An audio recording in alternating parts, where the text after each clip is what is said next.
సమయంలో ప్రభు మన కొరకు ఉద్దేశించిన వాక్య ధ్యానాంశము లూకాసు వార్త 15వ అధ్యాయము 7వ వచనం.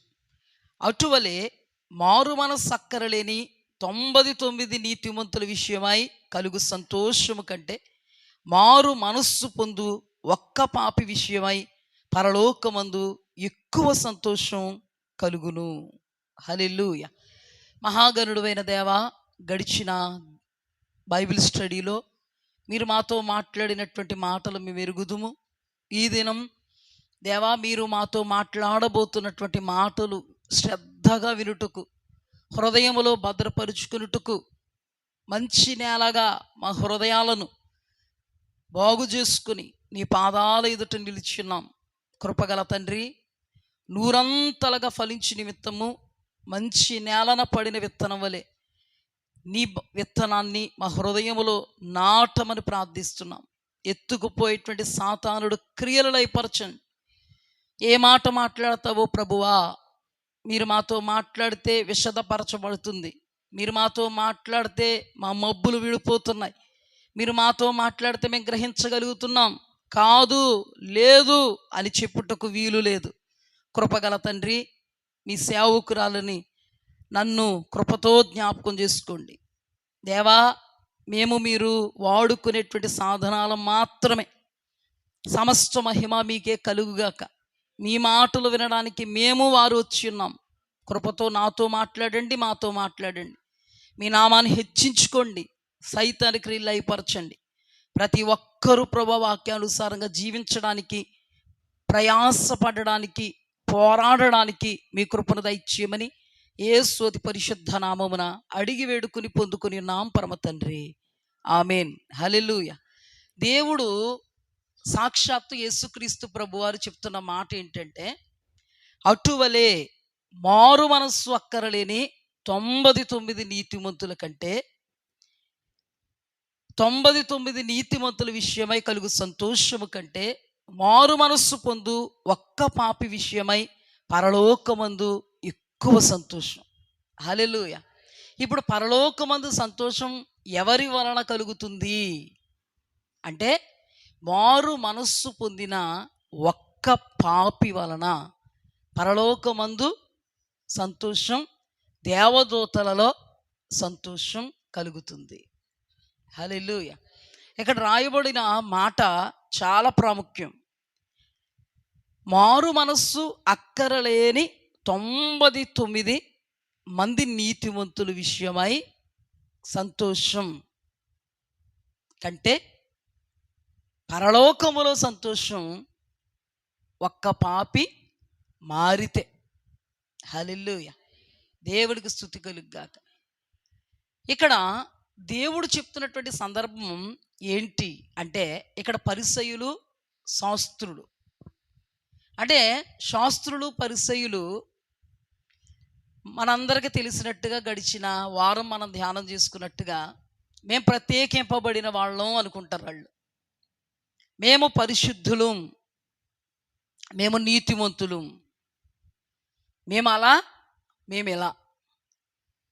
సుంకరులు, పాపులను వాళ్ళు అస్సలు చేరనివ్వరు, కలుపుకోరు, మాట్లాడరు, దూరం పెడతారు. అలాంటి సమయంలో యేసుక్రీస్తు ప్రభువారు బోధ చేస్తున్నప్పుడు ఆయన బోధకు ఆకర్షింపబడి ఈ సుంకరులు, పాపులు దేవుని వాక్యం వినడానికి వచ్చి ఆ దేవుని వాక్యము వినిన తోడనే వాళ్ళ యొక్క హృదయాలలో మార్పులు కలిగాయి. హల్లెలూయా. వారి హృదయాలు పశ్చాత్తాపపడ్డాయి. హల్లెలూయా. ఎలాగా వారి హృదయాలు మార్పు చెందాయి, ఎలా వారి హృదయాలు పశ్చాత్తాపంలోనికి వెళ్ళాయి అని కొంత మనం ధ్యానం చేస్తే, బాప్తిస్మం ఇచ్చే యోహాను మనందరికీ తెలుసు. దేవుని వాక్యములో మండుచు ప్రకాశించు అగ్నిగోళము అని ఆయన గురించి రాయబడింది. అంటే అంత పవర్ఫుల్ అన్నమాట. ఆయనపై ఉన్నటువంటి అభిషేకపు పాళ్ళు అంత పవర్ఫుల్ అన్నమాట. అయితే ఆయన అరణ్యములో కేక వేయు ఒకని శబ్దము. అరణ్యము అంటే అడవిలో కేక వేయు ఒక శబ్దం. ఈ శబ్దం ఏ కేక వేస్తుంది? ఏ కేక వేస్తుందంటే, పరలోక రాజ్యం సమీపించింది, మారు మనస్సు పొందండి. ఇదిగో గొడ్డలి చెట్ల వేరన నాటబడి ఉన్నది, ఫలించని ప్రతి చెట్టు నరికి వేయబడి అగ్నిలో పారవేయబడును, అక్కడ ఏడ్పును పండ్లు కొరుకుటియుండును. అరణ్యములో కేక వేయు ఒకని శబ్దం. ఈ కేక ఏమనేస్తుంది? కేక మారు మనస్సు పొందండి అంటే మారండి, మీ పాపములు, మీ దోష అపరాధములు, మీ అవిధేయతలు విడిచిపెట్టండి, పరలోక రాజ్యం సమీపించింది. ఎప్పుడైతే పరలోక రాజ్యం సమీపించింది అని అరణ్యములో కేక వేయుచున్నటువంటి ఈ శబ్దము ఘోషిస్తుందో, ఆ కేకకు ఈ సుంకరులు పాపులు పశ్చాత్తాపడి మార్పు చెందారు. హల్లెలూయా. కానీ ఆయన కేకలు, ఆయన శబ్దం, ఆయన యొక్క ప్రకటన, ఆయన యొక్క వాక్యోపదేశం పరిసయ్యులలో శాస్త్రులలో వ్యర్థమైపోయింది. సుంకరులు పాపులలో సార్థకతలోనికి వెళ్ళింది. పరిసయ్యులు శాస్త్రులలో ఆ వాక్యమే వ్యర్థం అయిపోయింది. అంటే వ్యర్థం అయిపోయింది అంటే వాళ్ళే వ్యర్థం చేసుకున్నారు. దానిని వ్యర్థం చేసుకున్నది శాస్త్రులు పరిసయ్యులు, దానిని అన్వయించుకొని బాగుపడి పరలోకానికి ఆయుత్తపరచబడినది సుంకరులు పాపులు. హల్లెలూయా. ఇక్కడ ఒక ఉపమానాన్ని దేవుడు చెప్తున్నాడు. ఏ ఉపమానం చెప్తున్నారు, ఎందుకు చెప్తున్నారు అనే విషయం గడిచిన వారం మనం అధ్యయనం చేసుకున్నాం. ఇప్పుడు మరొక భాగాన్ని మనం అధ్యయనం చేసుకోబోతున్నాం. ఎందుకు చెప్తున్నారు దేవుడు అంటే, మేము ప్రత్యేకింపబడిన వాళ్ళం, మేము నీతివంతులు అని చెప్పుకుంటున్నటువంటి వేళ్ళ దగ్గరికి సుంకరులు పాపులు వచ్చినప్పుడు దేవాది దేవుడు వాళ్ళతో కలిసి మెలిసి ఉన్నారు. అందుకని పరిసయ్యులు శాస్త్రులు వేలు పెట్టి యేసుప్రభును చూపిస్తున్నారు. నువ్వు పాపులతో స్నేహం చేస్తున్నావు,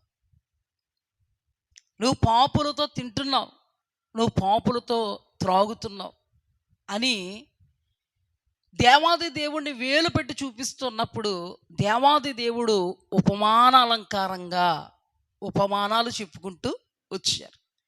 దానిలో మొదటి ఉపమానము 100 గొర్రెలు, ఆ గొర్రెలలో తప్పిపోయినటువంటి గొర్రె దొరికినప్పుడు సంతోషం. హల్లెలూయా. రెండవది పోగొట్టుకున్న నాణెము దొరికినప్పుడు సంతోషం.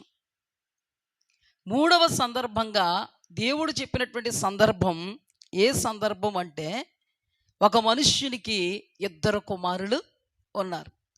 మొదటి కుమారుడు అలాగే రెండవ కుమారుడు. రెండవ కుమారుడు తన తండ్రి దగ్గర నుండి తనకు రావలసినటువంటి ఆస్తి అంతటిని కూడా వ్రాయించుకుని అతడు దూరదేశం పోయి వేశ్యులతో సాంగత్యం చేసి చేయరాని కార్యాలు చేసి తన ఆస్తి అంతటిని కూడా కోల్పోయి చివరకే పందుల దగ్గర పనిచేస్తూ పందుల పొట్టు తిందాం అనుకున్నను పందుల పొట్టు కూడా దొరకనటువంటి సమయంలో తన యొక్క జీవితాన్ని ఒక్కసారి అధ్యయనం చేసుకోవడం ప్రారంభించాడు. తన బ్రతుకును, తన స్థితి గతి తండ్రి దగ్గర ఎలా ఉంది, తండ్రి నుండి వేరైపోయిన తర్వాత తన స్థితిగతులు ఎలా ఉన్నాయి, తండ్రి టీవీ ఏంటి, తన కుమారుడిగా ఇతని టీవీ ఏంటి, కాకపోతే ఇప్పుడు తన యొక్క స్థితి ఏంటి అనే విషయాన్ని అతడు గమనించడం ప్రారంభించాడు. పశ్చాత్తాపం కలిగింది. హల్లెలూయా. తండ్రి ప్రేమను జ్ఞాపకం చేసుకున్నప్పుడు, తండ్రి దగ్గర ఉన్నటువంటి తన స్థితిని జ్ఞాపకం చేసుకున్నప్పుడు, తండ్రి అనురాగాన్ని జ్ఞాపకం చేసుకున్నప్పుడు, తండ్రి ఇప్పుడు దూరంగా ఉన్నాడే నాకు అని రెండింటి వ్యత్యాసాన్ని అతడు ఎప్పుడైతే కంపేర్ చేసి చూశాడో వెంటనే అతనికి పశ్చాత్తాపం కలిగింది. హృదయంలో భారభరితమైనటువంటి ఒక ప్రక్రియ జరిగింది. దాన్నే పశ్చాత్తాపము అంటారు.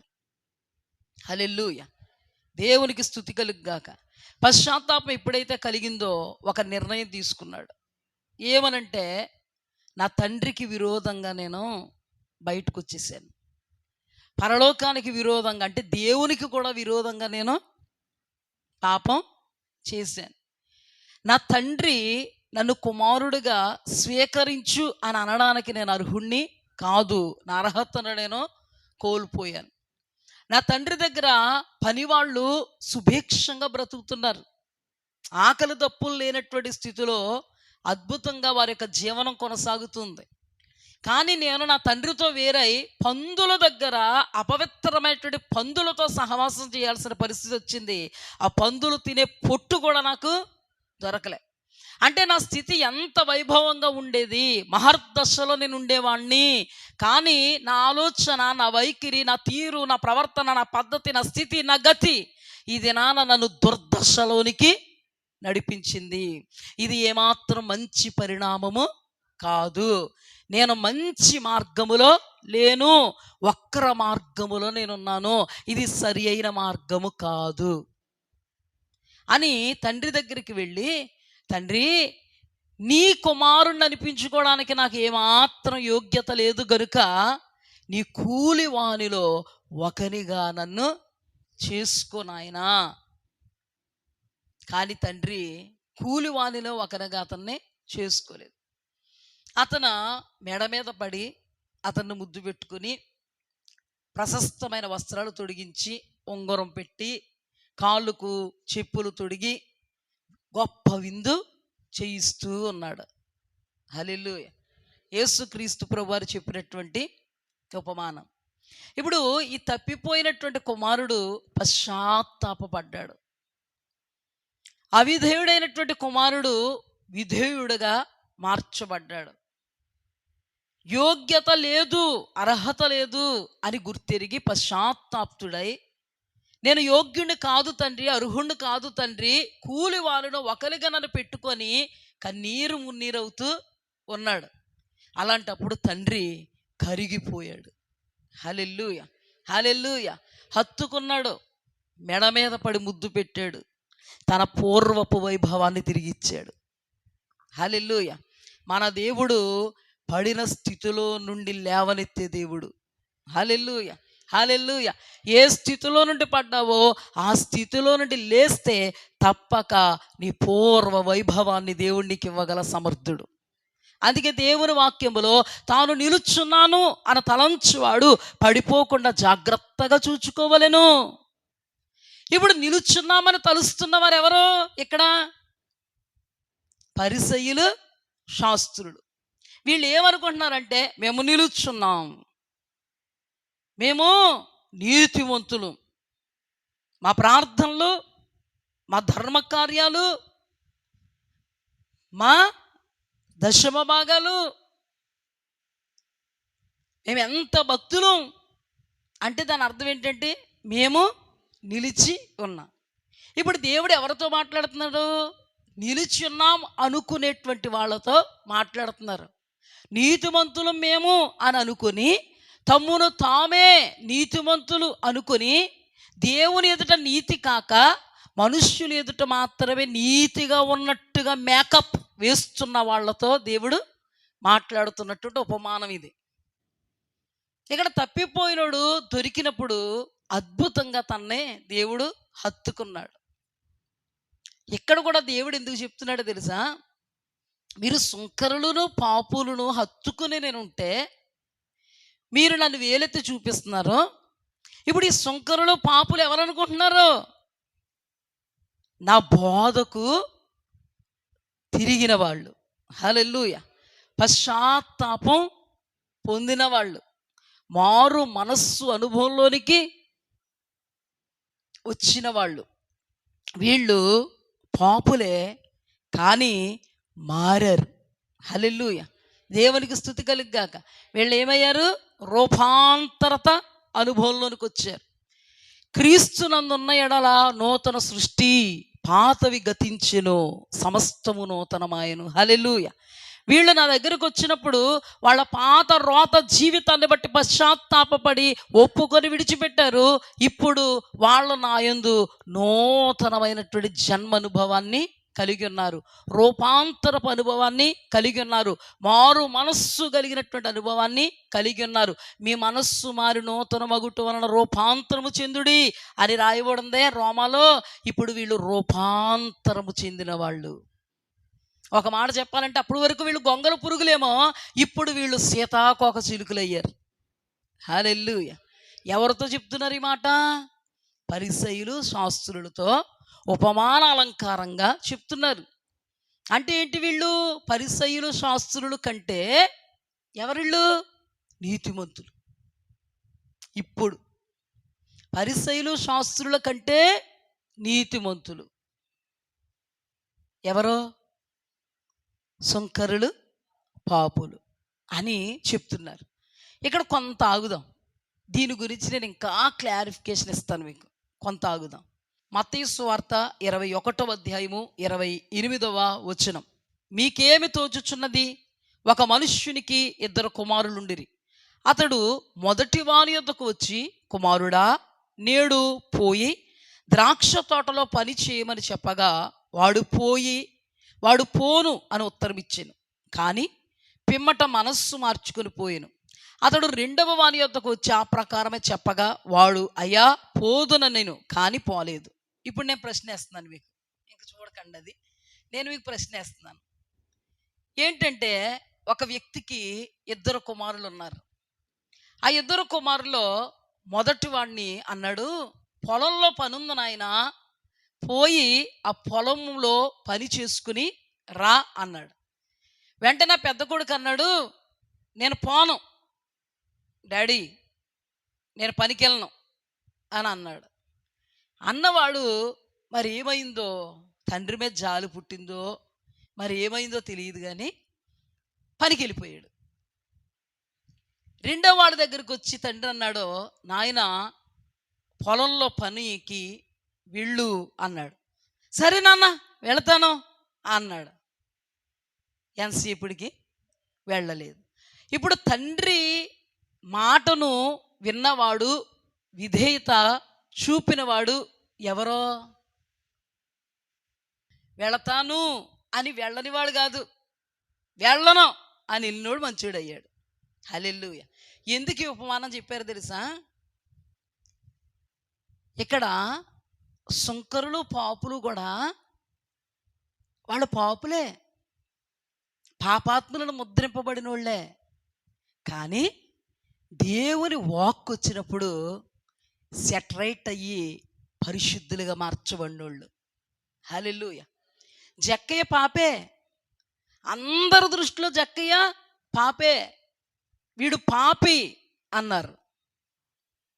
ఎంతోమంది విస్తృతమైనటువంటి జనాంగము మధ్యలో దేవాది దేవుడు, జక్కయ్య త్వరగా దిగిరా, నేను నీ ఇంటికి రావలసి ఉన్నది అన్నప్పుడు ప్రారంభమైంది పశ్చాత్తాపమతంలో. పరిశుద్ధుడైనటువంటిది దేవుడు పాపినైనటువంటి నా ఇంటికి రావడమా?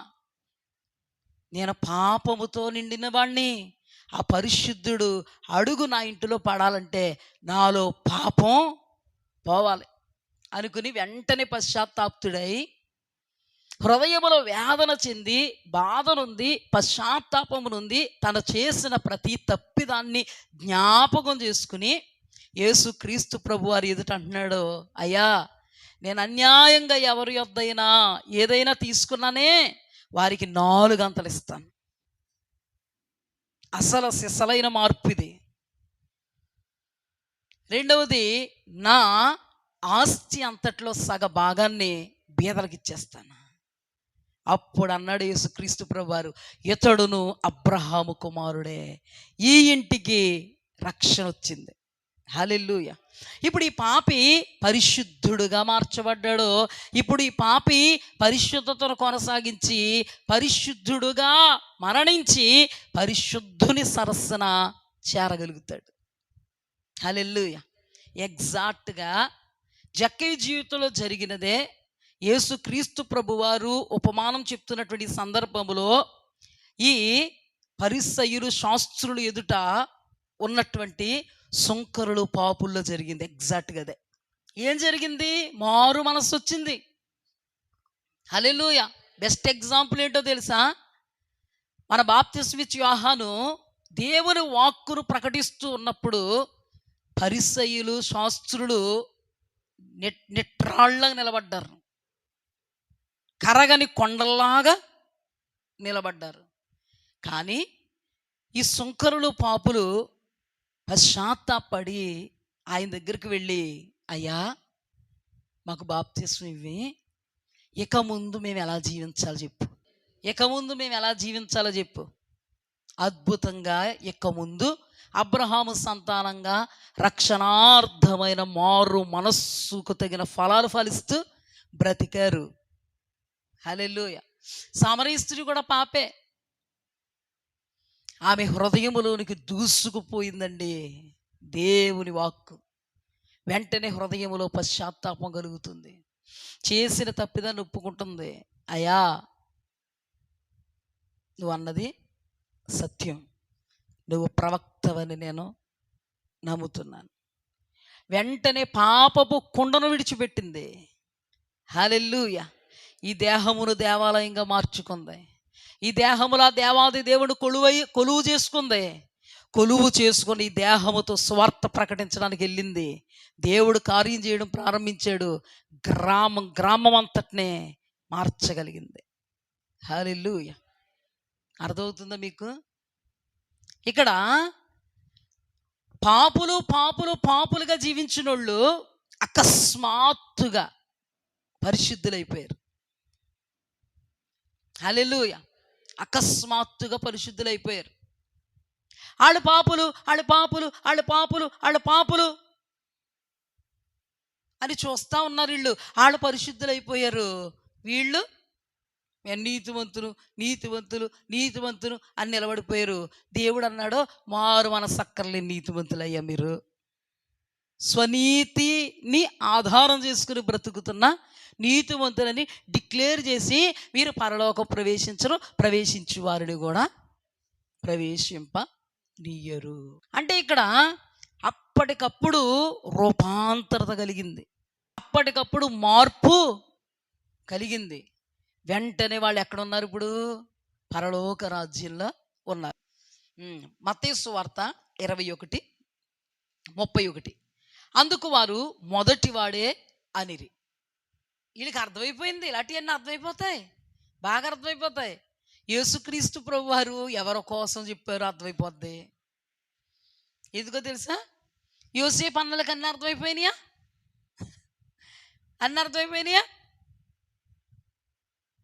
పాస్టర్ గారు ఏంటో ఈరోజు చాలా రిజర్వ్డ్గా అలా చెప్పుకెళ్ళిపోతుంటే మాకు అలా నిద్ర వస్తుంది. ఇంకా పాస్టర్ గారు ఆవిడ బాణీలోకి వస్తే మా నిద్ర ఎగిరిపోద్ది. ఇప్పుడు అంటే రావాలన్నమాట. ఇప్పుడు నేను ఇలాగ బాగుంటలేదు అనమాట మీకు. సర్లే వద్దాం రండి. ఇప్పుడు యోసేపు అన్నలకు అన్నీ అర్థమైపోతాయి, గ్రహింపు వచ్చేద్ది. సాష్టాంగ నమస్కారం ఎవరు చేస్తారు? మనమే. ఎవరు చేస్తారు? మనమే. ఈడికా మనమా? రెండో కాలు వచ్చినా, మొదటి కాలు వచ్చిన అర్థమైపోయింది, రెండో కాలు వచ్చిన అర్థమైపోయింది. అర్థమైపోతే ఆత్మ వలన ప్రేమ రాలే,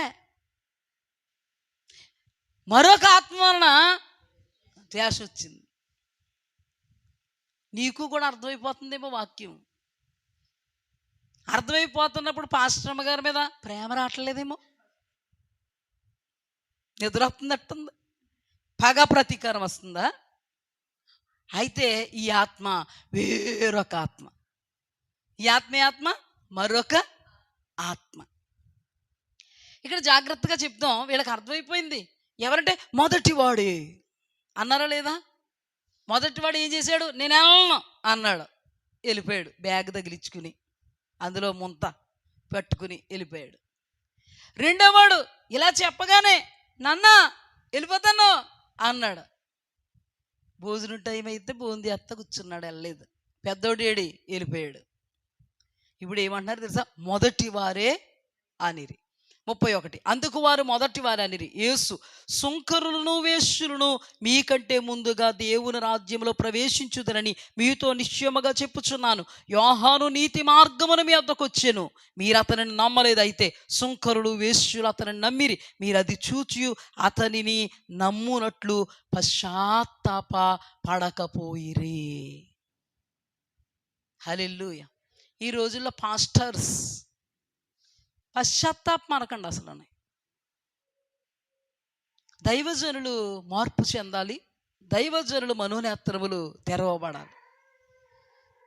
అవిధేయత అవిధేయత అని అనకూడదు. పాత నిబంధన వేరు, కొత్త నిబంధన వేరు. పాత నిబంధనలో విధేయత చూపకపోతే దేవుడు చూసేవాడు అంతు. ఇప్పుడు కూడా విధేయత చూపకపోతే అంతు చూస్తే యేసుప్రభు శిలువ బలియాగం ఎందుకు? గొంతు చించుకోకో. శిలువ బలియాగం అంటే శిలువ బలియాగం నువ్వు పాపంలో కొనసాగయ్యా, ఎప్పుడూ కూడా కల్లాపురీలు జల్లినట్టు నా రక్తం నీ మీద అలా జల్లెత్తను అని అర్థం. అమ్మా అర్థం అదా? ఈ రోజుల్లో విధేయత అనకండి, పశ్చాత్తాపం అనకండి. పాపం యేసుక్రీస్తు ప్రభు వారు పశ్చాత్తాప పడకపోయిరి అని ఎందుకు మాట్లాడారు ఇక్కడ? ఆయనే కదా రక్తం చిందిస్తారు, ఆయనే కదా ప్రాణం దారపోస్తారు, ఆయన రక్తం ప్రతి పాపమును కడిగి పరిశుద్ధ పరిచేది కదా. ఎప్పుడు ఏమా ఇప్పుడు పశ్చాత్తాపం అనే పదం వచ్చింది కాబట్టి చెప్తున్నాను నేను. పశ్చాత్తాపం అనే పదం వచ్చిందా లేదా?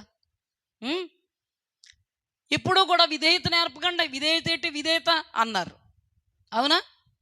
మరి అపోస్తుల కార్యములో అపోస్తుడైనటువంటి పౌలు ఆకాశము నుండి కలిగిన దర్శనమునకు నేను అవిధేయుడను కాక. ఇప్పుడు ఆ పాస్టర్ గారు అన్న ఆయన వచ్చేసే విధేయత కాదు అన్నారు. పౌలయ్య గారి కంటే గొప్పోళ్ళు వీళ్ళు. పౌలయ్య గారు అవిధేయుడు కాలేదు, విధేయుడు అయ్యాడు. అందుకే ఆసియా ఖండాన్ని కదిలించగలిగాడు. హల్లెలూయా. ఇక్కడ పశ్చాత్తాప పడ్డారు కాబట్టే పరలోకానికి బాటలు కట్టారు. హల్లెలూయా. ఇక్కడ ఏమన్నారు తెలుసా?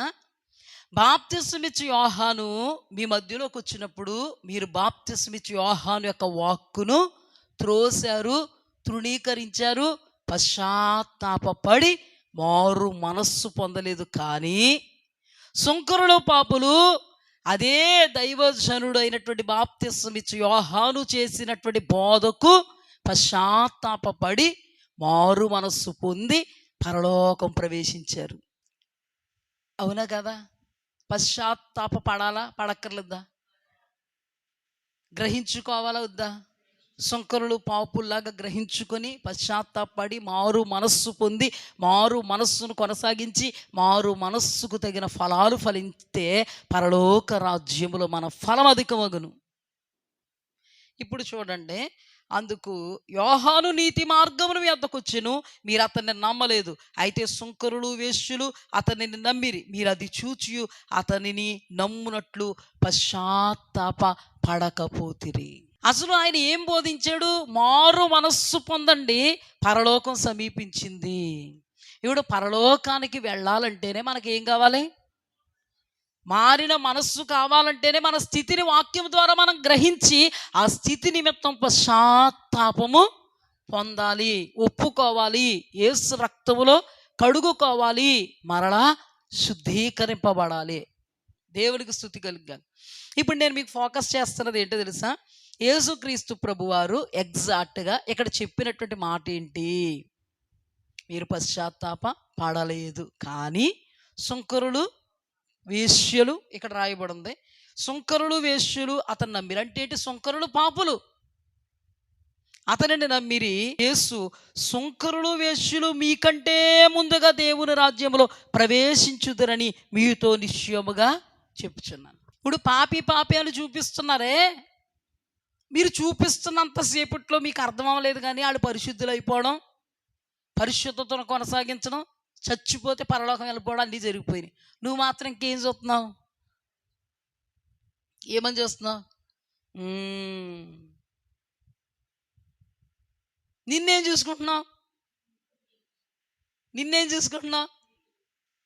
ఎవరు నీతిమంతులు అయిపోయారు?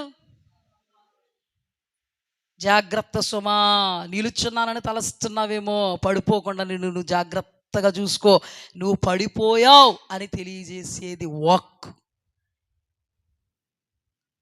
బాప్తిస్మిచ్చి యోహాను నోట నుండి విడుదలవుతున్నటువంటి ఆ ప్రకటన వాక్కు. ఆ వాక్కును నమ్ముకునే సుంకరులు పాపులు పరిశుద్ధులైపోయారు. ఆ వాక్కును నమ్ముకోక తృణీకరించిన వాళ్ళు మారు మనసక్కర్లేని నీతిమంతులుగాను స్వనీతి పరులుగాను మన ఎదుట, దేవుని ఎదుట, పరలోక రాజ్యం ఎదుట విడవబడ్డారు, మిగిలిపోయారు. ఇప్పుడు ఇంత కథ చెప్పాడు కదా దేవుడు. ఒక సందర్భంలో మత్తయి సువార్తలు ఏమన్నాడు? తూర్పు నుండి, పడమట నుండి, ఉత్తరము నుండి, దక్షిణము నుండి అబ్రహాము, ఇస్సాకు, యాకోబులతో కూడా కూర్చుంటారు వచ్చి. రాజ్య సంబంధులు అని చెప్పుకుంటున్న మీరు వెలుపట చీకటిలో త్రోయబడతారు, అక్కడ ఏడ్పు పండ్లు కొరుకుటియుండును. ఏ సందర్భంలో చెప్పాడు దేవుడు? శతాధిపతి యొక్క విశ్వాసానికి ఆశ్చర్యపడి ఈ మాట చెప్పాడు. ఆ మాట చెప్పాడు, ఆ కింద చెప్పాడు. అంటే ఇప్పుడు వీళ్ళందరూ ఎక్కడున్నారు చెప్పాలి? సుంకరులు పాపులు అనబడినోళ్ళు ఈ వాక్యముతో ఉదక స్నానము చేయబడి ముడతైనను కళంకమైనను అట్టిది మరి ఏదైనను లేక మహిమ కలిగిన అనుభవాలలోనికి వెళ్ళిపోతూ మహిమలోకి వెళ్ళిపోయారు. కానీ వీళ్ళు ఎలాగున్నారు? ఎక్కడున్నారు? ఇంకానే తమ స్వనీతిని నమ్ముకుంటూ మేము నీతిమంతులు, మాకు అక్కర్లేదు వాక్యం. ఈ వాక్యం మా కోసం కాదు, పక్కోడి కోసమే. ఈ వాక్యం మాకు కాదు, ఈ వాక్యం మాకు కాదు, ఈ వాక్యం మాకు కాదు. ఇప్పుడు చెప్పండి, బాప్తిస్మిచ్చి యోహాను వాక్యం చెప్తుంటే ఈ వాక్యం మాకు కాదని అనుకున్న వాళ్ళు ఎవరు? శాస్త్రులు. యేసు ప్రభువు వారు వాక్యం చెప్తుంటే ఈ వాక్యం మా కోసం కాదని అనుకున్న వాళ్ళు ఎవరు? ఉపమానాలు చెప్తుంటే అర్థమైందా? మరి అర్థమైంది. ఉపమానం చెప్తుంటే అర్థమైంది, అది మేమే అని అర్థమైంది. అయినా కూడా దేవుణ్ణి తలక్రిందులుగా పడేద్దాం అనుకున్నారు, కానీ వాళ్ళు మారాలనుకోలేదు. అక్కడ మత్తయి సువార్త 22:43 రండి.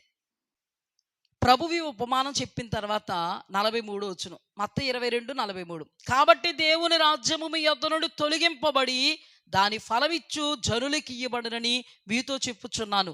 మరియు ఈ రాతి మీద పడువాడు తునకలైపోవును, కానీ అది ఎవరి మీద పడినో వానిని నలిచేయునను. ప్రధాన యాజకులను పరిసయ్యులను ఆయన చెప్పిన ఉపమానములు విని తమ్మును గూర్చియే చెప్పినని గ్రహించి విషపు చూపులు నిలిపారు. అడ్డం తొలగించేసుకోవాలి అనుకున్నారు. ఇతని వల్ల కుదురు కుంపట లేదు, కూర్చోనెత్తలేదు, నిలబడెత్తలేదు. రహస్యాలన్నీ కూడా రహస్య స్థావరములో ఉన్నాయన్నీ బయటికి తెచ్చేస్తున్నాడు. ఏం చేయాలి? అందుకని ఏమనుకున్నారు? 45 ప్రధాన యాజకులు పరిసయ్యులను ఆయన చెప్పిన ఉపమానం విని తమ్మును గూర్చే చెప్పినని గ్రహించి ఆయనను పట్టుకొన సమయము చూచుచుండిరి. కానీ పట్టుకొన సమయము చూచుచుండిరి అంటే పట్టుకుని ఏం చేద్దాం? చంపేద్దాం. ఏమండి, ఎగ్జాక్ట్గానే యోసేపు అన్నలు కూడా వచ్చిన కళ గ్రహింపు అయిపోయి పగబట్టేసి ఆడు చెప్పింది నిజమే అనుకున్నారా?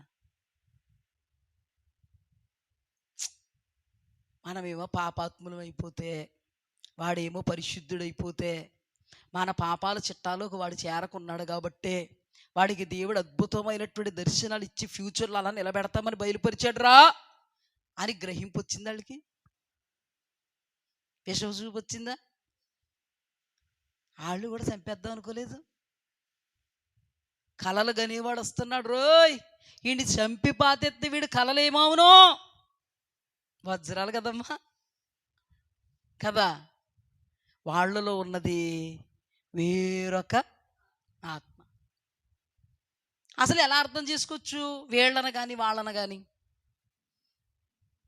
పరిసయ్యుల్ని శాస్త్రుల్ని అక్కడ యోసేపు అన్నల్ని ఎలా అర్థం చేసుకోవచ్చు? వాళ్ళ కళలు చెప్తుంటే అర్థమైపోతుంది, ఇక్కడ ఉపమానం చెప్తుంటే అర్థమైపోతుంది. యేసు ప్రభుని అంగీకరించారా? ఆ మాటలను గైకున్నారా? మారు మనసు పొందారా? అక్కడ కూడా తండ్రితో యోసేపు చెప్తుంటే, అవును మనం చేసే చెడ్డ పనులన్నీ తమ్ముడు చెప్తున్నాడు, ఈ తమ్ముడుగాడు అస్సలు చెడ్డ పనులు చేయలేదు, పరిశుద్ధుడాడు, వాడిలోనికి వెళ్ళిపోదాం అనుకున్నారా? ఈయన్ని లేపేద్దాం, వీడు ఉండకూడదు. ఇవన్నీ గుర్తుపెట్టుకోండి, చివరికి వస్తుంది. అందుకే చెప్తున్నాను, లింక్ అవుతాయి, సింక్ అవుతాయి. అందుకే చెప్తున్నాను. అంటే ఎంత అద్భుతమైన ఆత్మ ఉందండి వీళ్ళు, చెప్పండి.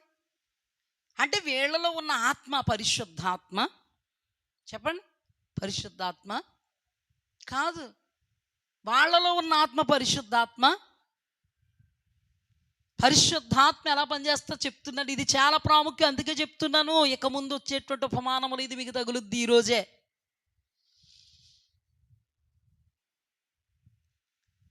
చంపేద్దాం అనుకున్నారు కానీ మారారా? మారలేదు. అందుకే దేవాది దేవుడు లోకాసు వార్త 15 అధ్యాయంలో ఉపమాన రీతిగా చెప్తున్నాడు. ఏమని తెలుసా? ఈ సుంకరులు పాపులు తప్పిపోయి దొరికారు, చనిపోయి బ్రతికారు, పాప శాప దోష అపరాధాలు అనబడేటువంటి బంధకాలను త్రించుకొని రక్షణ ఓడలోనికి ప్రవేశించి రక్షణను కొనసాగించి పరలోకము వెళ్ళేటువంటి క్యాండిడేట్స్ వీళ్ళు. వీళ్ళ వల్ల నాకు సంతోషం, పరలోకములో దేవదూతలకు సంతోషం. మరి వీళ్ళని ఎలా పోల్చాడు చెప్పాలి.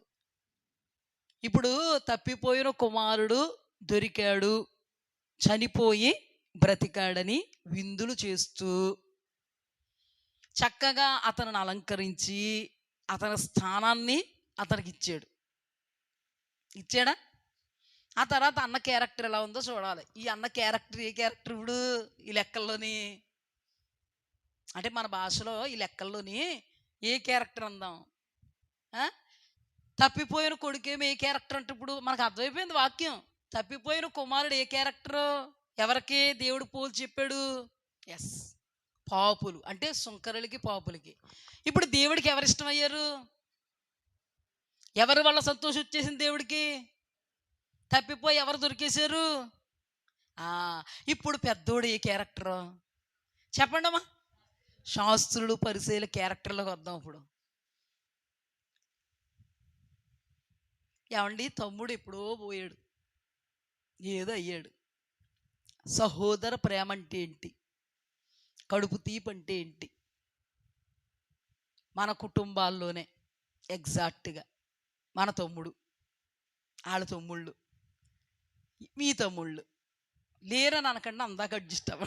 వీళ్ళ తమ్ముళ్ళు వెళ్ళిపోయారు అనుకో, ఏదో టైంలో వచ్చేసారు అనుకో, నువ్వు ఎగిరి గంతేస్తావా గంతేవా చెప్పు నాకు. ఇప్పుడు అన్న అలా చూడగానే ఆస్తి పంపకాలు గుర్తొచ్చేస్తున్నాయా? అన్న అలా చూడగానే నా బట్టలు ఇచ్చేస్తాడేమో, అన్న అలా చూడగానే నా కొండ మండ ఇచ్చేస్తాడేమో, అలా చూడగానే నా ఇల్లు వాకిలు ఇచ్చేస్తాడేమో, సేరు జట్టు ఇచ్చేస్తాడేమో, అయ్యి బాబోయ్ 2 భాగాలు చేసేస్తాడేమో, వీడు మొత్తం నాశనం అయిపోయి వచ్చేసాడు అని అనుకుంటావా నువ్వు? స్పాట్లో ఎంత చెడ్డదాను కాకపోతే అనుకుంటావు నువ్వు. నువ్వెంత చెడ్డోడు కాకపోతే అనుకుంటావు. మనం ఎవరం?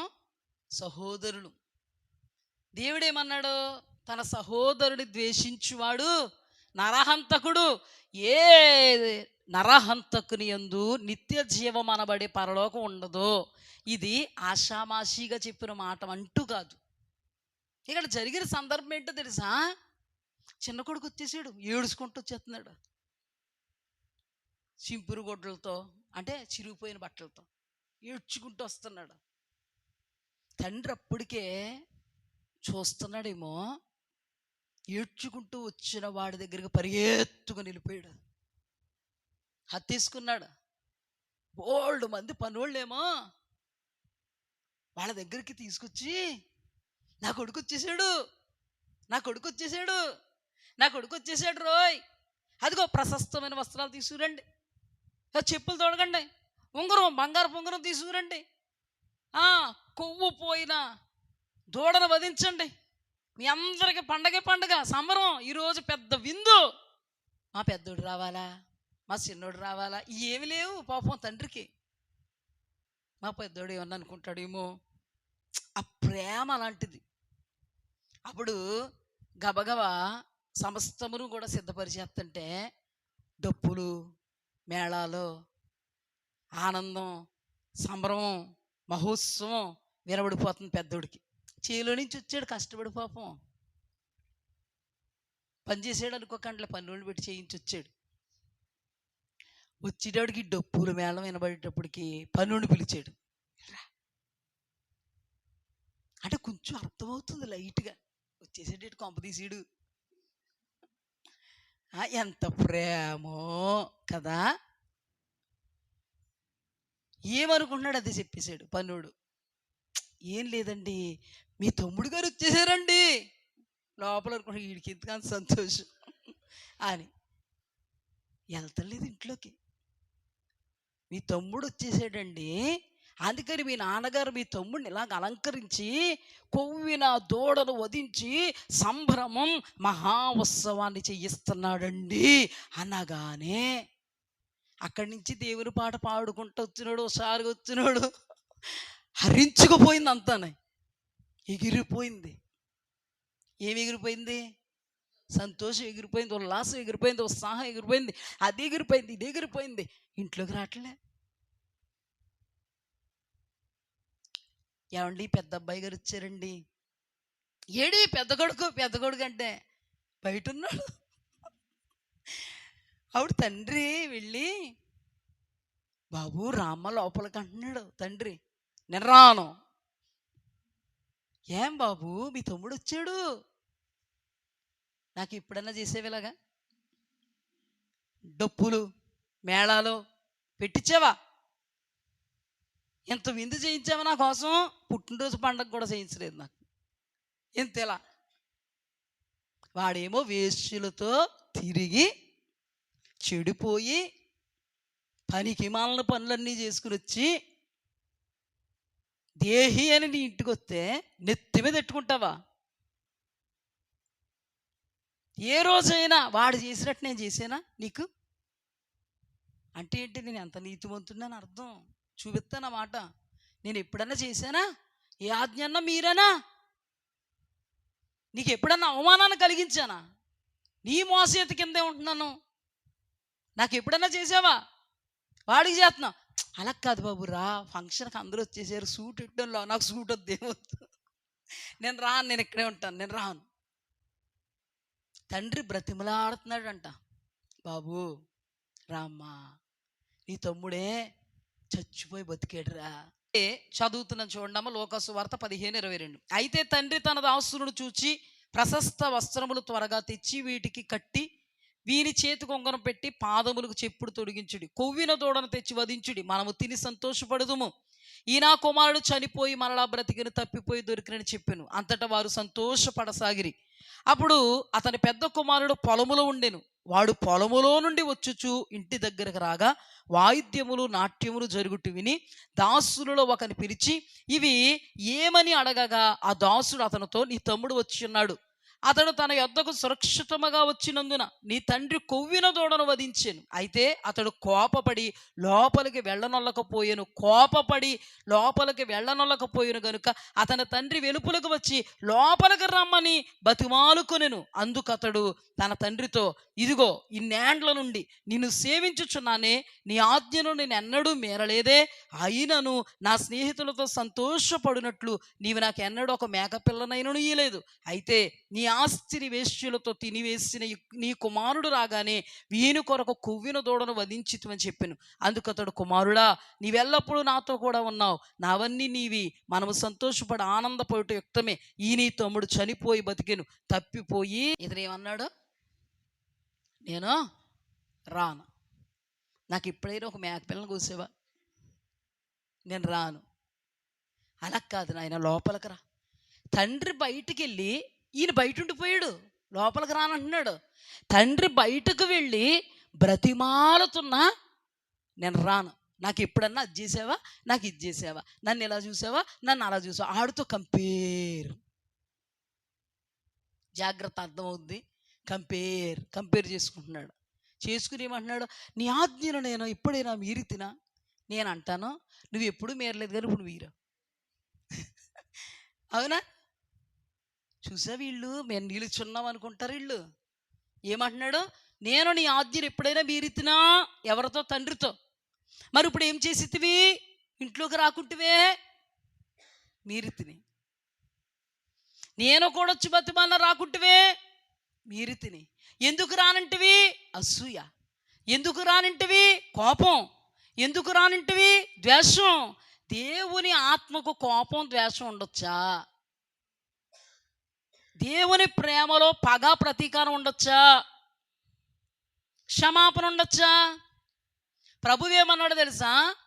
మీరు మీ సహోదరుల అపరాధములు క్షమించిన ఎడల పరలోకపు తండ్రి మీ అపరాధములు క్షమిస్తాడు. మీకు బాగా అర్థమవుద్దిలే. ఇంకా మీకు అర్థం అవ్వట్లేదు పాపం, ఇంతే కదా అనుకుంటున్నారు.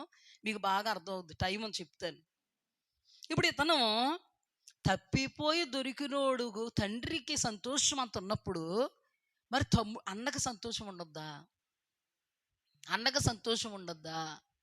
ఇప్పుడు మీకు ఇలా చెప్తే అర్థమవుతుంది, కానీ మీకు అర్థమయ్యేలా చెప్తాను, జాగ్రత్తగా వినండి.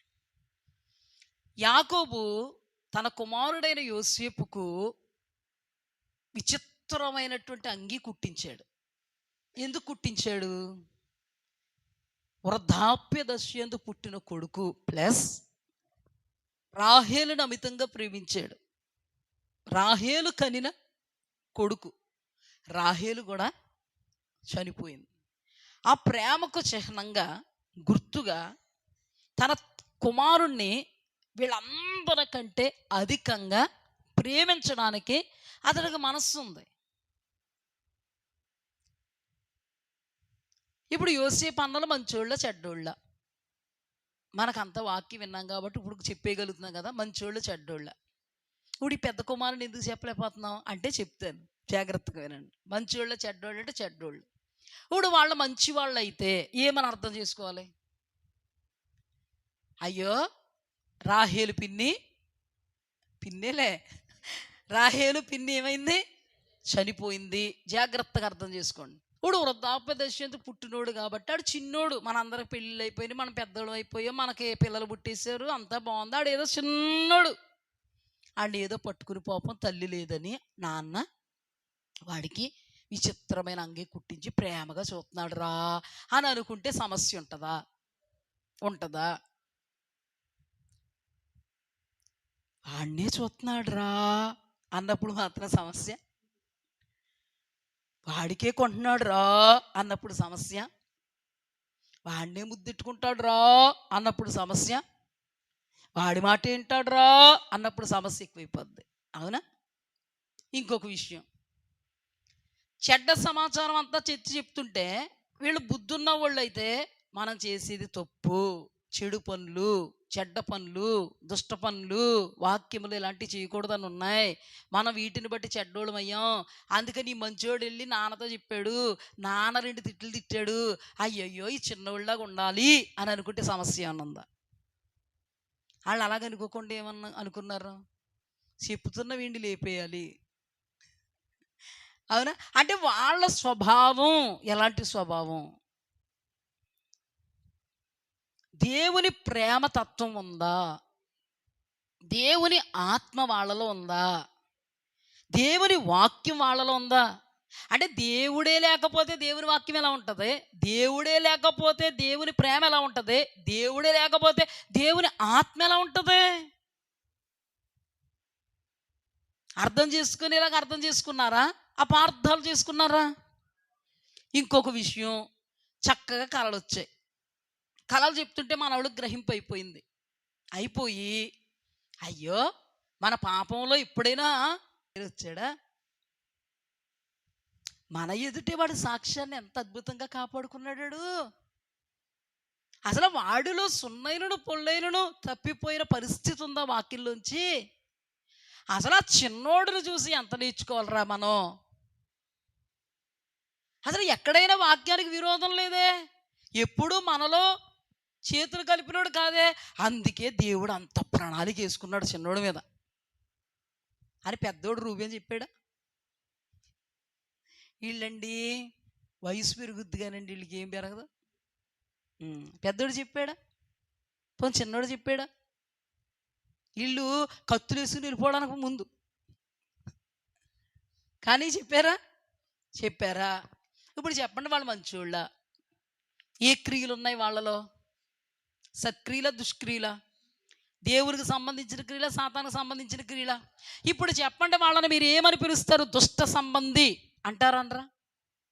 యాకోబు ఎవరు? అబ్రహాము మనవడు, అవునా?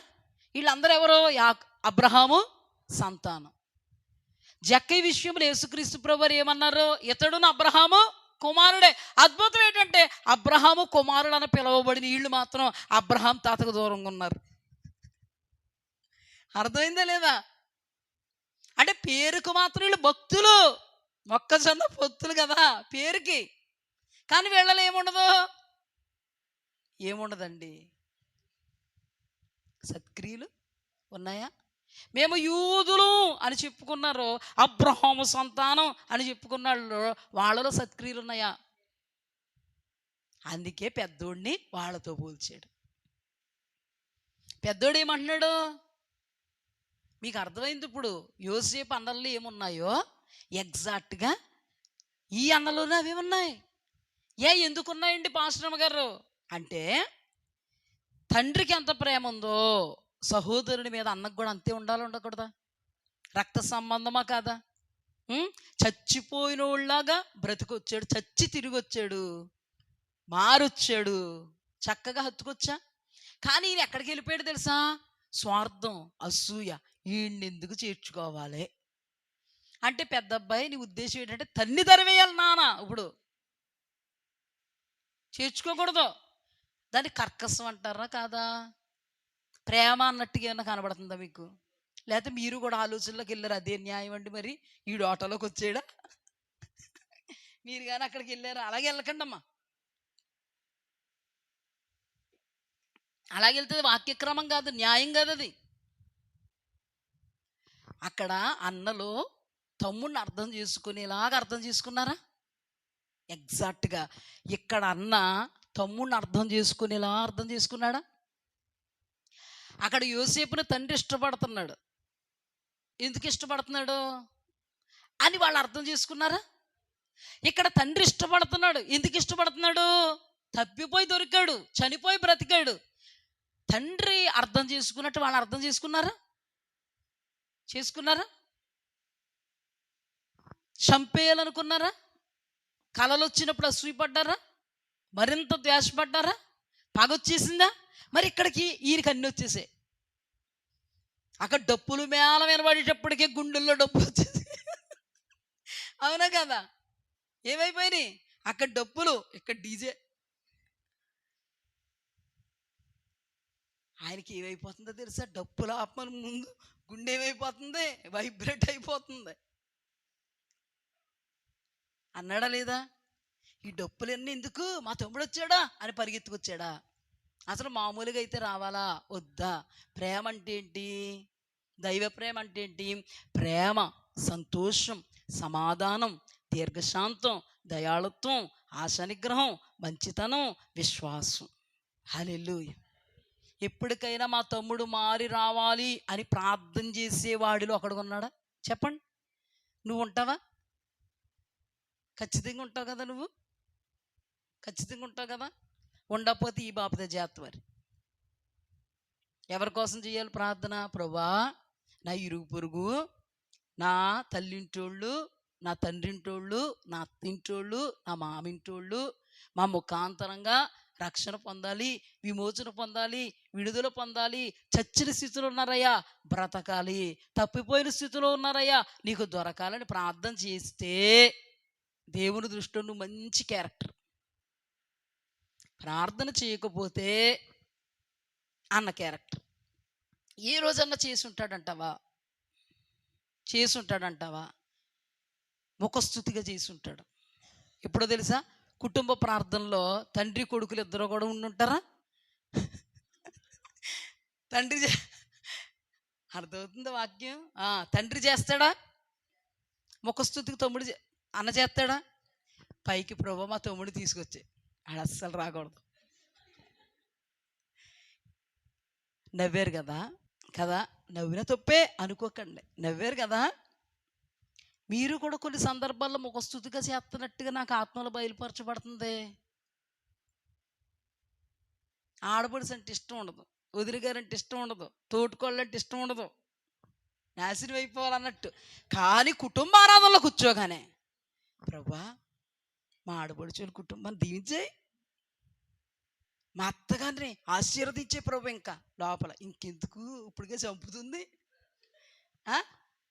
ప్రభా మా తోటికోళ్ళు వర్ధిల్లింపజేసి నాయన, ఓ వరాలతో ఫలాలతో ఈవులతో నింపేయి కుటుంబాన్ని నింపేయి. వ్యక్తిగతంగా చేస్తున్నావా? రాదు అసలు. కుటుంబారాధనలో మాత్రం ఒక స్తుతికి చేస్తాం, సంఘాల్లో కూడా ఒక స్తుతికి చేస్తాం.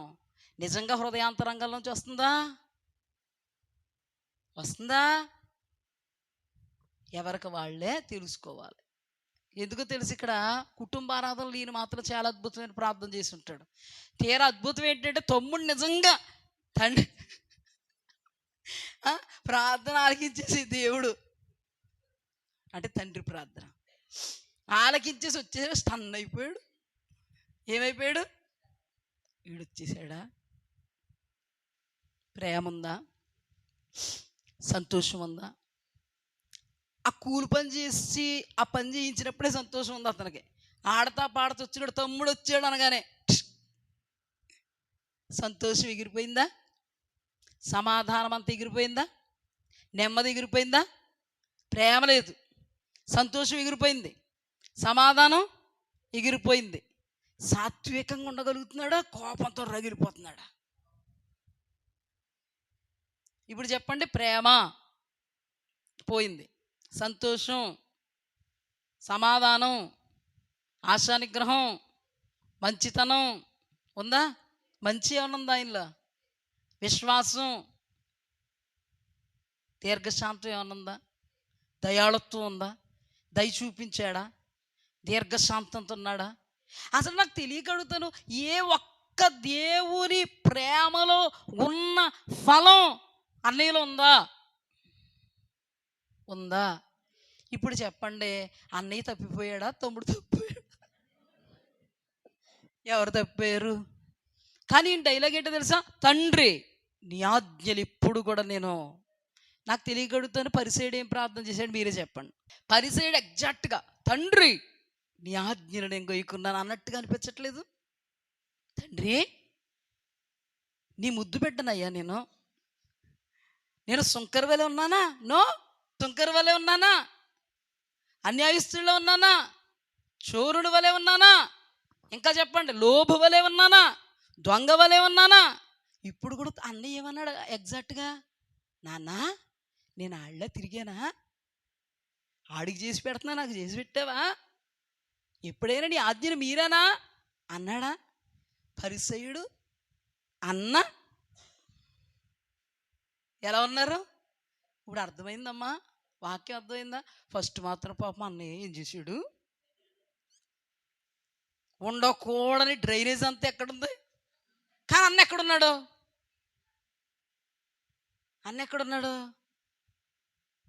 నాన్న వెళ్ళి బతిమాలతన్నా మారాడా ఈ బండరాయి? ఈ మొండిగట్టం మారిందా? ఈ బండరాయి మారిందా? పైకి ఏమంటది? మొండిగట్టం బండరాయి, నేను నీతిమంతుడిని నాన్న, నీ ఆజ్ఞలు ఎప్పుడైనా మీరేనా? బాబు నాయన ఇప్పుడు చేస్తున్నది ఏంటయ్యా? నీ స్వభావం ఏంటయ్యా?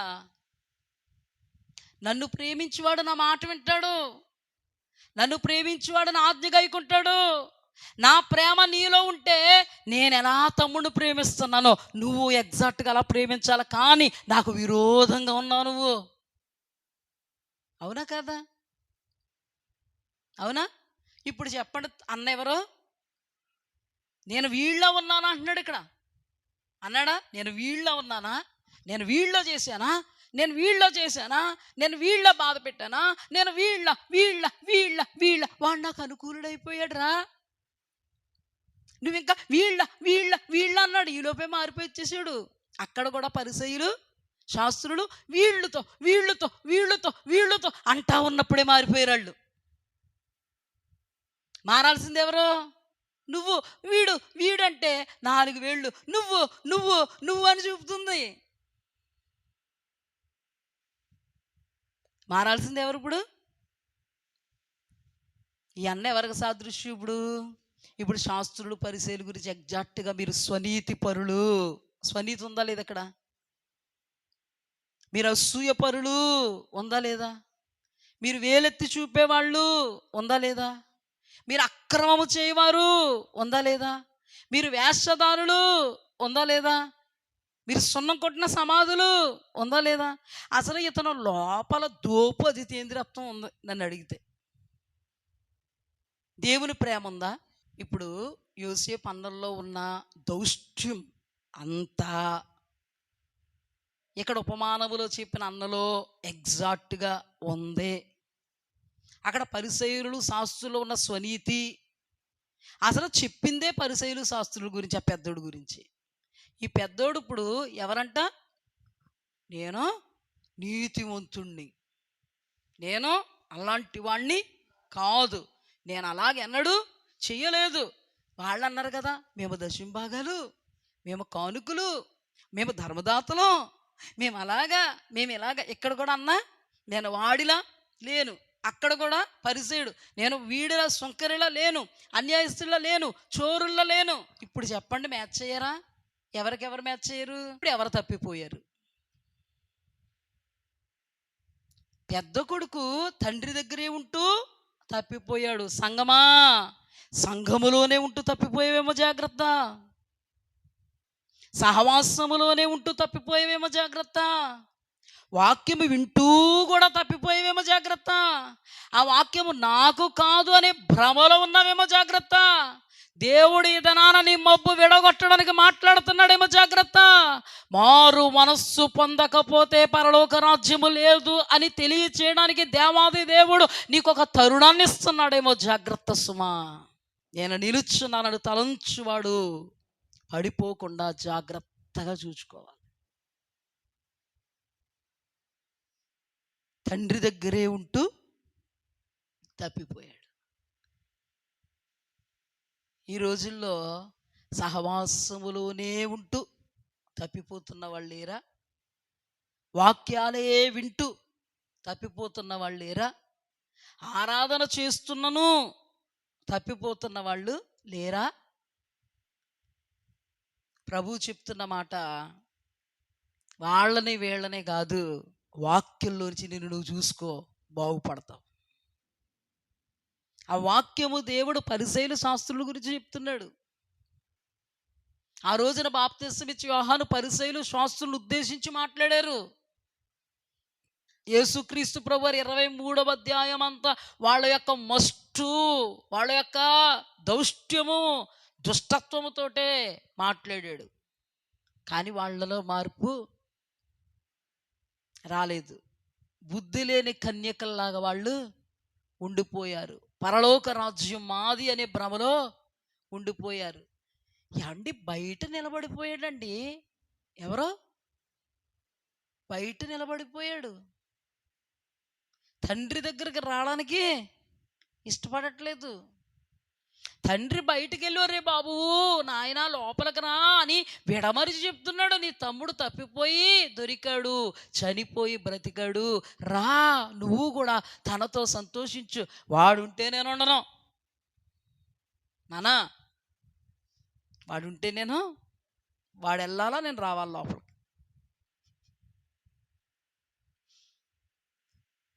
చూసారమ్మా, లోపలే ఉంటూ తప్పిపోయాడు. ఎంత పగతో ఉన్నాడో తమ్ముడి మీద, ఎంత అసూయతో ఉన్నాడు తమ్ముడి మీద, ఎంత ద్వేషంతో ఉన్నాడు తమ్ముడి మీద, ఎంత కలహప్రియుడిగా ఉన్నాడో తమ్ముడి విషయంలో. ప్రేమ చూపాడా? ఈ రోజున మనం కూడా చాలా తేలిగ్గా తీసుకుంటాం దీన్ని. ప్రేమ చూపం చాలా సందర్భాల్లో, కానీ అది పెద్ద పట్టించుకోం. మన లోపల ఉన్నవాళ్ళు, మన సంఘంలో ఉన్నవాళ్ళం, సహవాసంలో ఉన్నవాళ్ళం, దేవుని వాక్యము ధారాళంగా విత్తబడుతుంటే ఆ వాక్యములో తేలియాడుతున్న వాళ్ళం అని అనుకుంటాం. కానీ దేవుడు ఎవరు తప్పిపోయారని చెప్పాడు ఇక్కడ.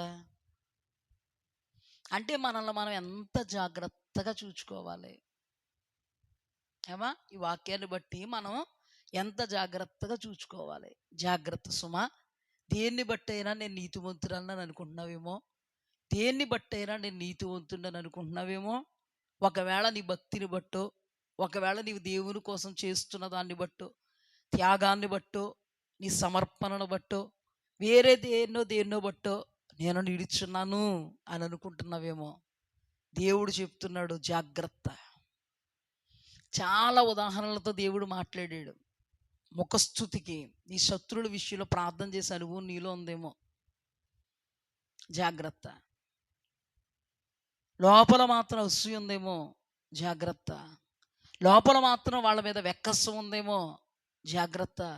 లోపల మాత్రం వాళ్ళు రిసీవ్ చేసుకోలేకపోతున్నావేమో. జాగ్రత్త. మనము మన ఎదుట చేసిన వాళ్ళ అపరాధములు క్షమిస్తేనే దేవుడు మన అపరాధాలు క్షమిస్తాడంట. లేకపోతే ఆయన మన అపరాధాలు క్షమించడంట. దేవుడు ఎంత పరిశుద్ధుడో తెలుసండి. మచ్చలేని మహారాజు అయినా. అలాంటిది ఆ మచ్చలేని మహారాజుకి మనలో ఉన్నటువంటి ఎంత పెద్ద మచ్చలా కనబడద్ది. ప్రతి చిన్నదే కూడా అది చిన్న తప్పేనే మనం అనుకుంటాం. కానీ ఆ మహాపరిశుద్ధుడి యొక్క కనుసైగలలో ఆ చిన్నదే మహాఘోరమైన పాపంగా దేవునికి పరిగణింపబడద్ది. అర్థమవుతుందా? నాకు దర్శనం వచ్చిందండి. దేవుడిచ్చిన కృపావరం ఏంటో తెలుసా? దేవుడిచ్చిన కృపావరం ఏంటంటే చిన్నది, ఎంత ఏదైనా కొంచెం తేడా ఉంటే వెంటనే దర్శనంలో దేవుడు స్పష్టంగా నాకు బయలుపరిచేస్తారు. సంఘములో ఉన్న స్థితిని కూడా స్పష్టంగా బయలుపరిచేస్తారు. ప్రతి దానిని నాకు మర్మంగా బయలుపరచరు, చాలా స్పష్టంగా బయలుపరుస్తారు. ఒక విశ్వాసి వచ్చి స్వనీతి కబుర్లు చెప్తుంది నాకు. ఏ విశ్వాసం అంటే అక్కడికి వెళ్ళకండి, నేను చెప్పేది నండి. ఎంతమందిలో ఎవరైనా లెక్కెట్టేసుకోకండి. అదే ధ్యానంలో పరధ్యానంలో ఉన్నారంటే ఈ వాక్యం ఎగిరిపోద్ది ఏమా. అందుకని ఇట్టే ఉండండి.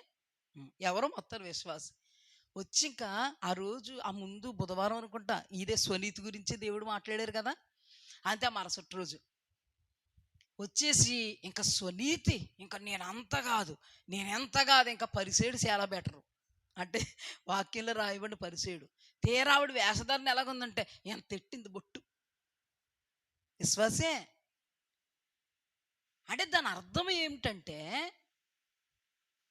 ఈ రోజున సంఘం అది సార్వత్రిక సంఘం కూడా. అంటే దాని వివేచన కూడా దేవుడు నాకు ఇస్తాడు. అంటే సార్వత్రిక సంఘం అంటే ఆ సంఘంలో మన ఎరడనికైనతో సంఘం లేదని కాదు. ఈ రోజున సంఘం స్వనీతితో బ్రతుకుతుంది. తమ్మును తాము నీతిమంతులుగా చేసుకుంటుంది సంఘం. మాలో ఎంత నీతి, మేమెంత అని చెప్పుకుంటామే కానీ ఆమెలో ఉన్న అక్రమము అంటే సంఘములో ఉన్న అక్రమము సంఘానికి తెలియట్లేదు. అమ్మా నువ్వు ఏదైనా బొట్టు పెట్టుకున్నావు అనుకో, సపోజ్ మా అందరికి కనబడద్దా? నువ్వు పెట్టుకున్నా నీకు తెలుస్తుందా లేదా? నీకు తెలియట్లేదంటే అది భ్రమేనా? అర్థమైందమ్మా? తెలియట్లేదంటే భ్రమ కాదా? అంటే నువ్వే పెట్టుకున్న అద్దం దగ్గరికి వెళ్ళి మా అందరికీ కనబడుతుంది, అది నీకు ఉంది కానీ నీకు అసలు లేనట్టే ఉంది అంటే దాని అర్థం ఏంటి? నీలో ఇంత అక్రమం పెట్టుకుని పైకి స్వనీతి. ఇక్కడ కూడా ఎగ్జాక్ట్గా పరిసేయుడు శాస్త్రుడు అంత అక్రమాన్ని పెట్టుకుని స్వనీతి. ఇక్కడ కూడా తప్పిపోయిన కుమారుడు ఉపమానంలో పెద్దోడు లోపల అంత అక్రమాన్ని పెట్టుకుని ఏమంటున్నాడు? తండ్రి నేను నీతిని నెరవేర్చాను, నేను నీ ఆజ్ఞలు గైకొన్నాను, వీడిలా చేశానా, వీడిలా ఉన్నానా, వీడిలా పడిపోయినా, వీడిలా చెడిపోయినా, వీడిలాగా నా రూట్ వేరు, నేనంతా నీతి అన్నాడా లేదా? ఈ రోజున సంఘం అంట స్వనీతితో బ్రతుకుతుంది అని దేవుడు బయలుపరిచాడు. అంటే సంఘమా, స్వనీతితో బ్రతుకుతున్నటువంటి నీకు ఇప్పుడు ఏ నీతి అవసరం? ఏమండి సౌలులో ఏమాత్రమైన నీతి ఉందండి? ఇక్కడ ఎగ్జాక్ట్గా తన తండ్రితో పెద్దోడు ఏమంటున్నాడు, నీ ఆజ్ఞలే గైకున్నాను, ఇలా లేను అలా లేను అన్నాడా? కానీ ఆ సౌలు దావీదుతో మాట్లాడినప్పుడు, నువ్వు నాకంటే నీతిపరుడు అంటే నేను నీతిపరుణ్ణి. అసలు సౌల్లో ఏ నీతి ఉంది? ఆయన భ్రమలో మాట్లాడుతున్నాడు. ఎందుకు? అసలు సౌలు జీవితాన్ని మనం చూస్తుంటే పైనుంచి కిందకి అసలు కోశాన కూడా నీతి లేదు. కానీ అతను ఫీల్ ఎలా ఉంది?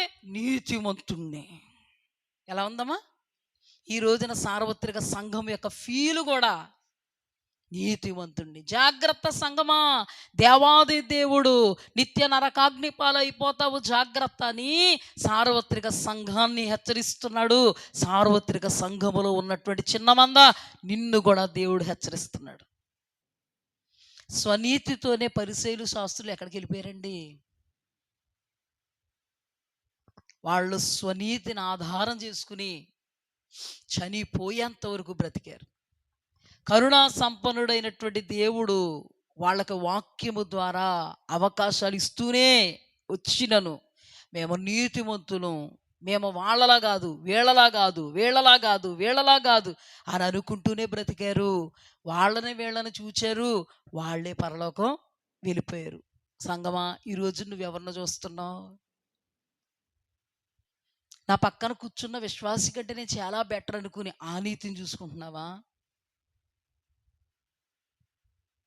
మన నరకాగ్ని పాలైపోవడం ఆయనకి ఇష్టం లేదు. స్వనీతితో బ్రతకడం ఆయనకి ఇష్టం లేదు. దావీదంతటోడే, ప్రభువా నాలో ఏముందో నాకు తెలియపరచు, నా అతిక్రమాలు నాకు తెలియపరచు, నా దోషాలు నాకు తెలియపరచు. పౌలు అంతటోడే అంటాడు, నా యందు నాకు ఏ దోషము కానరాదు, ఇందును బట్టి నేను నీతివంతుడిని కాదు, నన్ను విమర్శించేవాడు ప్రభువే.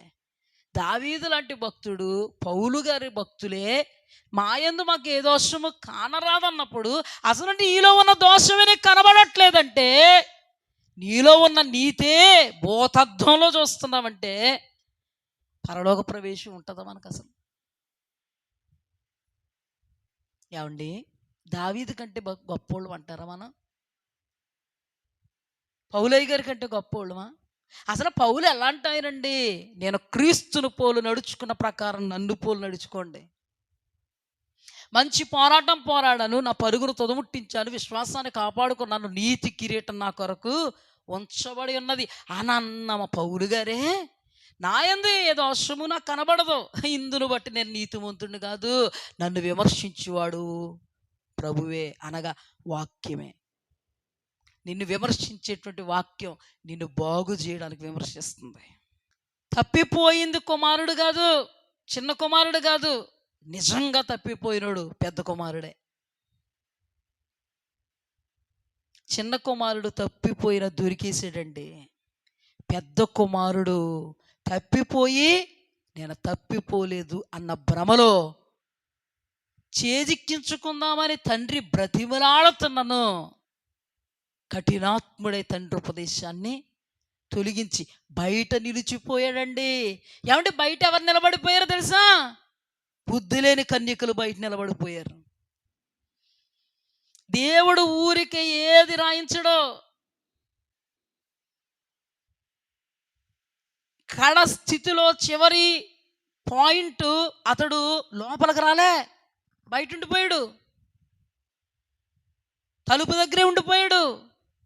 బుద్ధి లేని కన్యక తలుపు బయటే ఉండిపోయింది. బుద్ధి లేని కన్యక భ్రమలోనే బ్రతికేసింది. ఇక్కడ అన్న కూడా భ్రమలోనే ఉన్నాడు.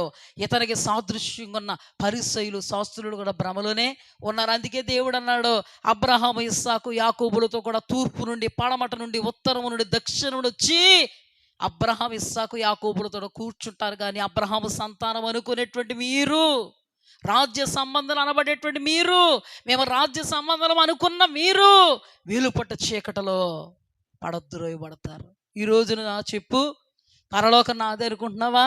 ఎత్తబడే గుంపులో నేనున్నాను అని అనుకుంటున్నావా? దేవుని సన్నిధిలో నేనున్నాను, దేవుని సహవాసంలో నేనున్నాను, ఆరాధించే అనుభవంలో నేనున్నాను, అర్పణలు అర్పించే అనుభవంలో నేనున్నాను, వాక్యాన్ని నెరవేర్చే అనుభవంలో నేనున్నాను అని అనుకుంటున్నావా? నీవింకనూ ఉండాల్సినది చాలా ఉంది. సముద్రములో ఇసుక రేణువంత నీ భక్తి ఇంకా సముద్రం అంత ఉంది. మనల్ని విమర్శించేటువంటి వాక్యం, యవనస్తులారా, మనల్ని విమర్శించేటువంటి వాక్యం, ఆ వాక్యానికి ఎప్పుడైతే సరెండర్ అవుతావో బాగుపడతావు, బుద్ధి కలిగినటువంటి అనుభవాల్లో నిలబడతావు, ఎత్తగలిగేటువంటి సంఘములో నువ్వు ఉండగలుగుతావు. నిత్యరాజ్య మహిమలో యుగయుగాలు రారాజు సరస్సన నీవు ఆనందించగలుగుతావు. హల్లెలూయా. పరలోకం వెళ్ళిన వాళ్ళు ఎవరున్నారండి? వాక్యానికి సరెండర్ అయ్యి దేవునికి అనుకూలమై దేవుని సన్నిధిలో నిలబడ్డారండి. పాపులు అనబడినోళ్ళు, ముద్రింపబడినోళ్ళు. హల్లెలూయా. అద్భుతం ఏంటంటే వాళ్ళైనా మారారు, కానీ మేము నీతిమంతులు అని భ్రమలో ఉన్న వాళ్ళు మారలేదు. జాగ్రత్త, నీతిమంతుడని భ్రమలో ఉండొద్దు. ప్రకటన గ్రంథంలో ప్రతి సంఘంతో ఆత్మ చెప్పుచున్న మాట చెవిగలవాడు వినుగాక, మారు మనస్సు పొందితే సరి. ఏమండి, ఎన్ని సంఘాలకు చెప్పాడండి? 7 సంఘాల్లో 2 సంఘాలకు తప్పించి మిగతా అన్ని సంఘాలతో చెప్పినటువంటి మాట. పరిపూర్ణతలోనికి రావాలి మనం. హల్లెలూయా. సంపూర్ణతలోనికి రావాలి మనం. హల్లెలూయా. అందుకే పరిశుద్ధులు సంపూర్ణులగుటకే దేవాది దేవుడు మందిర పరిచర్యను ఏర్పాటు చేశాడు, ఉపదేశకులను ఏర్పాటు చేశారు. ఇంత సహవాసంలోనికి వస్తేనే ఈ వాక్యం మనల్ని ఫిల్టర్ చేస్తుంటే అందులో నుంచి కూడా ఏమవుతున్నాయి?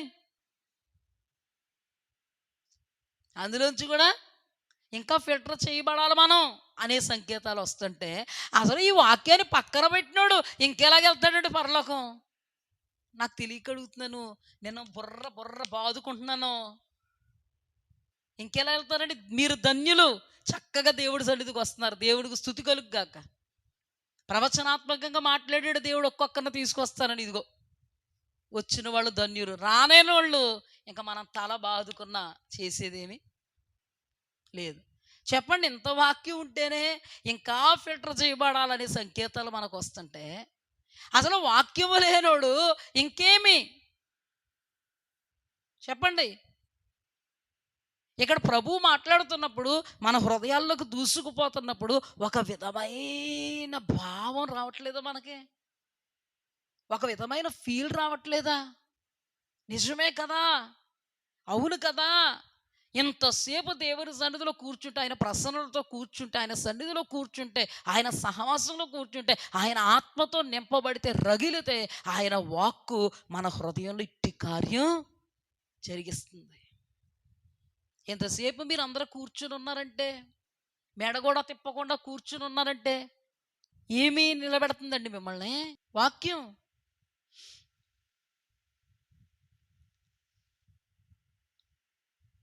సూదు బెజ్జల్లోకి ఒంటైన దూరిపోద్దేమో కానీ నాకు సహవాసం వద్దని దండం పెట్టినోడు పరలోక రాజ్యం ప్రవేశించడం అసంభవం. నొక్కి ఒక్కాణించి చెప్తున్న మాట అసంభవం. ఇప్పుడు రావాలి భయం. అందుకేనండి అందరు ఎత్తబడరండి.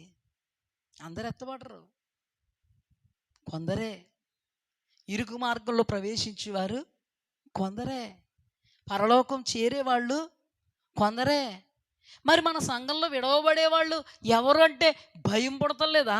దడ పుడతలేదా? వణుకు పుడతలేదా? ధనవంతుడు కూడా ఓవర్ కాన్ఫిడెంట్లో ఉన్నాడండి పరలోకం వెళ్ళిపోతానని. తీరా నరకదూతలు వచ్చి తీసుకెళ్ళిపోతే అడ్రస్ తప్పొచ్చేసామేమో అని గుండ్లు బాధేసుకుంటున్నాడు. వాళ్ళు అన్నారు దూతలు, మా బాసు ఎగ్జాక్ట్లీ అడ్రస్ తప్పడు, నువ్వే భ్రమలో ఉన్నావు, పరలోకం పోతాం అనుకున్న తీరొచ్చేసావు. ఇది యుగయుగాలు, ఇది యుగయుగాలు. ఏమండి, మన 60 సంవత్సరాలు 70 సంవత్సరాలు బ్రతుక్కి ఎన్ని ఆలోచనలు ఉంటాయో. కూర్చుని తింటే కొండలైనా కరిగిపోతాయి, మరి ఏం చేస్తావు? ఓపుకున్నంతసేపు కష్టపడాలా, సమకూర్చుకోవాలా. ఎవరికి? నువ్వు అయిపోతే నీ కొడుకు తినేస్తాడు అయినని. నా కొడుకు తిన్నా పర్లేదు, నా మనవలు తిన్నా పర్లేదు, ఎవరు తిన్నా పర్లేదు, నేను రెక్కలు ముక్కలు చేసుకోవాలి. 70 సంవత్సరాలు 60 సంవత్సరాలు గ్యారంటీ లేని బ్రతుక్కి. మరి యుగ బ్రతుక్కి నువ్వు ఇంకెంత శ్రమ పడాలి? ఆషామాషి విషయం ఇది. లాజిక్ పట్టుకుంటే అర్థమైపోతుంది కదా. నీ 60 సంవత్సరాల బ్రతుక్కి నువ్వు ఇక్కడ ఎంత కష్టపడాలి.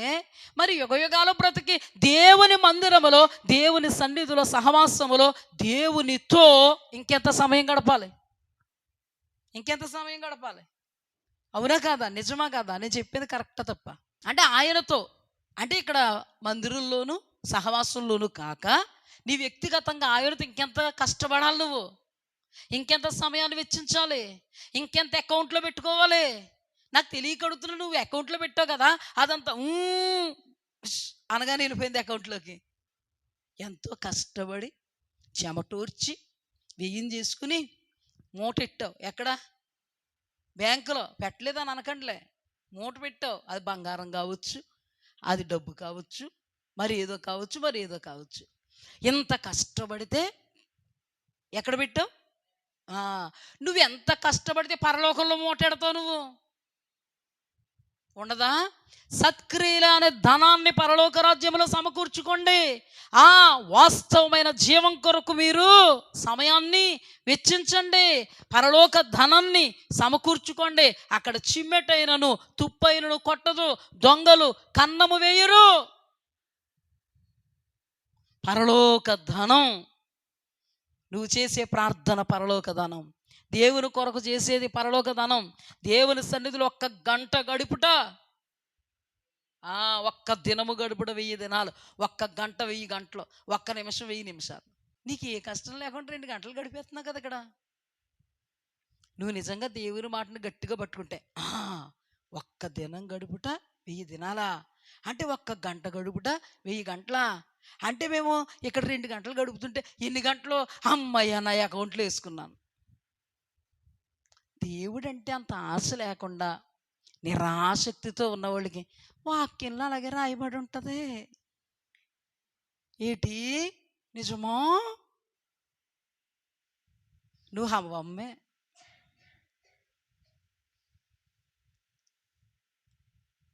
అంటే సైతానుగాడు ఇది నిజమో అని వేసాడు కదా ప్రశ్న. ఇప్పుడు నీలో నుంచి సైతానుగాడు ఇది నిజమో? నువ్వు హవ్వమ్మే. నిజమే, నువ్వు అన్నది నిజమే. 1 గంట, ఒక రోజు 1000 రోజులతో సమానమా? ఇది అంత తుత్తుదే. నీకు నిజంగా దేవుడి మీద విశ్వాసం ఉంటే, ఈ మాటల మీద విశ్వాసం ఉంటే దాన్ని గైకొనాలి అనేటువంటి తాపత్రయం వస్తుంది. అంతేగాని దేవుడి మీద విశ్వాసం లేదు, ఏం లేదు, అది గైకొనాలని తాపత్రయం ఎలా వస్తుంది? దేవుని సన్నిధి అంటే ప్రేమ ఎలా వస్తుంది? దేవుని సన్నిధి అంటే రోషం ఎలా వస్తుంది? దేవుని సన్నిధి అంటే తృష్ణ ఎలా వస్తుంది నీకు? అంటే అది నీకు ఉత్తుదే.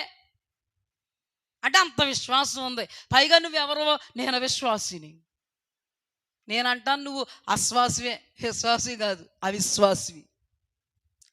మనకు దేవుడు వాక్యం మీద ఎంత విశ్వాసం ఉంటుందో దాని నెరవేర్పులో ప్రయాసపడడానికి అంత తాపత్రయం ఉంటుంది. నువ్వు అవునన్నా కాదన్నా. అందుకే నీతిమంతుడు విశ్వాస మూలంగా బ్రతుకుతాడు. నేను విశ్వాసాన్ని కొట్టుకున్నవాడు కాదు. ఇక్కడ కూడా నీతిమంతుడు అని కొట్టుకున్నవాడు నీతిమంతుడు అవలే. నీతి కోసం ప్రాకులాడి బ్రతుకును టర్న్ చేసుకుని దేవుని వాక్యంతో బ్రతుకును కట్టుకుని జీవించిన వాడు పరలోక రాజ్యములో ప్రవేశించాడు. హల్లెలూయా. నేను నీతిమంతుడిని, విశ్వాసిని అనుకుని ఉన్నవాడు ప్రవేశించడు. జాగ్రత్త సుమా, జాగ్రత్త. ప్రభు చాలా సుస్పష్టంగా, చాలా క్షుణ్ణంగా మనతో మాట్లాడుతున్నాడు. అట్టుబడు తొక్క కూడా ఒలుతూ వచ్చో లేదో పాపం, తొక్కతో కానీ తినేస్తారేమో అని ఏం చేస్తున్నాడు దేవుడు? ఒలిచి పెడుతున్నాడు. అలాంటి వాడు తినడానికి ఏం బాధ? అమ్మా మన సామెత అంతేనమ్మా. ఇప్పుడు మీకు ఎవరికన్నా మంచి ఆకలితో ఉన్నారమ్మా, నేను బండు తెచ్చేసాను అట్టుపళ్ళు, ఒలిసి పెడుతున్నానమ్మా, తినడానికి మీకు ఏమన్నా నొప్పా? అసలు తినడానికి నొప్పి అనుకున్న వాళ్ళు తింగరోళ్ళేనా? మామూలు తింగరోళ్ళు కాదు, తింగర అని కూడా అనకూడదు, వెర్రి పిచ్చి. మరి దేవుడు ఇంతలా విడమరిచి చెప్తుంటే అర్థం చేసుకున్న వాళ్ళు ధన్యులవుతారు. అర్థం పర్థం లేకుండా ఉన్న వాళ్ళు ఏమవుతారు? నేను చెప్పక్కర్లేదు మాట. జాగ్రత్త సుమా, భ్రమలో బ్రతకొద్దు.